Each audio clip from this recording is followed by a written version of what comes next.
আসসালামু আলাইকুম বন্ধুরা। আর কিছুদিন পর ঈদুল আজহার বা অর্থাৎ আমাদের বকরা ঈদ আছে।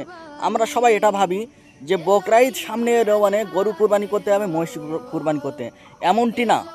হাদিস এবং কোরআনে কোথাও গরু কিংবা মহিষের কথা লেখা হয়নি। এতটুকু আছে যে আল্লাহ তাআলা আমাদের উপর যে হালাল জানোয়ার দিয়েছে, যে চার পায়ে জানোয়ার দিয়েছে, তার মধ্যে যে কোনো একটা হতে পারে। সেটা গরু হতে পারে, মহিষ হতে পারে, বা খাসি হতে পারে, বা উট হতে পারে, বকরি হতে পারে, দুম্বা হতে পারে, যাও হতে পারে। কিন্তু গরু কিংবা মহিষ এরকম লেখা নেই। তাই আমার সমস্ত মুসলমান ভাইদেরকে বলবো যে আমাদের পশ্চিমবাংলার সরকার যেটা আমাদের নিয়ম করেছে, গরু মহিষ খাওয়া চলবে না, এতে আমাদের কোনো ক্ষতি নেই, এতে আমাদের ক্ষতি নেই। আর সেই কারণে বলছি, এই গরু মহিষ খাওয়া বয়কট করুন। সমস্ত বন্ধুদেরকে বলছি বয়কট করুন, এতে আমাদের লাভ আছে আর হিন্দুদের ক্ষতি আছে। আজই পর্যন্ত দেখেছো কোনো মুসলমান গরু খাওয়া বন্ধ করেছে বলে কান্নাকাটি করতে? দেখোনি, কোথাও দেখোনি।